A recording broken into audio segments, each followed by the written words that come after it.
জ্ঞানী শরীরের সাথে একটা নিসবত হওয়ার জন্য আমি 11টি অধ্যায়ে হুজুর কেবলার জীবনী গ্রন্থকে সজ্জিত করেছি। যারা জ্ঞানী গুণী তারা আকবর সাহেবকে চিনে এবং কদর করে। যে আমার সাবেক হুজুর কেবলা আঞ্জুমান এডুকেশন বোর্ডের চেয়ারম্যান নিযুক্ত করছে। কেবলা রেঙ্গুনে যে কি অবদান রেখেছেন সেটা রেঙ্গুন না গেলে বুঝতে পারবেন না।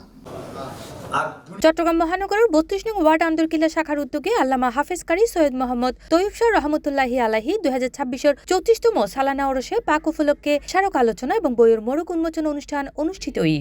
স্মারক আলোচনা 2026 জুন 14 তারিখ রবিবার বাদে মাগরিব নগরের থিয়েটার ইনস্টিটিউটত আয়োজিত এই অনুষ্ঠানত গাউসিয়া কমিটি বাংলাদেশ 32 নং ওয়ার্ড আন্দরকিল্লা শাখার সভাপতি ইঞ্জিনিয়ার মোহাম্মদ জালাল উদ্দিনের সভাপতিত্বে এবং সাধারণ সম্পাদক মোহাম্মদ আলমগীরের সঞ্চালনায় প্রধান অতিথি হিসেবে উপস্থিত আছেন আঞ্জুমানে রহমানিয়া সুন্নিয়া ট্রাস্টের জেনারেল সেক্রেটারি আলহাজ আনোয়ার হোসেন।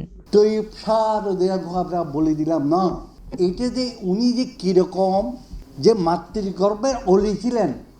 এ সময় অনুষ্ঠানত উদ্বোধক হিসেবে উপস্থিত আছেন আঞ্জুমান এডুকেশন ম্যানেজমেন্ট বোর্ডের chairman professor doctor নূকম Akbar Hossain. প্রধান বক্তা হিসেবে বক্তব্য প্রদান করে দাওয়াতে খায়ের স্ট্যান্ডিং কমিটির আহ্বায়ক অধ্যক্ষ মুফতি সৈয়দ মোহাম্মদ আসিউর রহমান আল কাদেরী।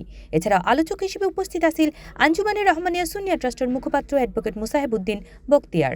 আমি গুনাহগারের সংকলিত হুজুর কিবলা আল্লামা তৈয়ব শাহ সাহেব কেবলার জীবন কর্মের উপর জীবনী গ্রন্থ, এটা আমার মনে হয় আপনাদের অনেকের কাছে আছে। আমি আপনাদেরকে মোবারকবাদ জানাচ্ছি। হুজুর কেবলার জীবন কর্ম এগুলো বিশাল ব্যাপার। আমরা হুজুর কেবলার সামান্য অংশ সম্পর্কে জানি মাত্র, কিন্তু রেঙ্গুন গেলে দেখবেন হুজুর কেবলাতে ওইটা একটা চ্যাপ্টার।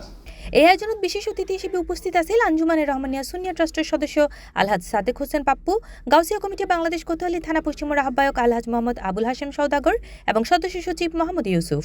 আলোকবর্তিকা রেখে গেছেন, সেই 2টা আলোকবর্তিকা তৈরি করার জন্য উনি কোনো নিজের দায়িত্ব থেকে দূরে সরে যাননি 1 সেকেন্ডের জন্যই। আজকে আমাদের এই সকলের জন্য যারা আমাদের জন্য দোয়া করবেন, তাদের সকলের আজকে আমাদের মাঝে উপস্থিত হইয়া আমাদের এই সভাকে সৌন্দর্যমণ্ডিত করছেন। যে প্রবন্ধ আমরা উপস্থাপন করেছি বইটি উন্মোচন করব। অনুষ্ঠানত মাঝে আল্লামা হাফেজ কারি সৈয়দ তৈয়ব শাহ রহমতুল্লাহি আলাইহির জীবন কর্ম এবং আদর্শ ভিত্তিক উগ্র গ্রন্থের মোড়ক উন্মোচন করা হয়। অ্যাডভোকেট মুসাফিউদ্দিন বক্তা সাহেব। এছাড়াও অনুষ্ঠানত মাঝে গাউসিয়া কমিটি বাংলাদেশ কোতোয়ালি থানা পশ্চিমের আওতাধীন ব্যাক ওয়ার্ডের সম্মানিত কর্মকর্তাবৃন্দ, পীর মাশায়েখ এবং গণ্যমান্য ব্যক্তিবর্গ উপস্থিত আছিল। তারা স্বতঃস্ফূর্ত অংশগ্রহণে গোড়া অনুষ্ঠান নান এক মিলন মেলাত পরিণত হয়।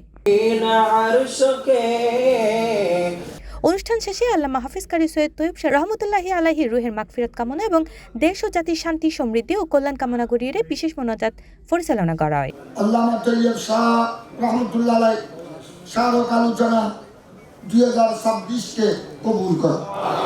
C+ TV Chittagong.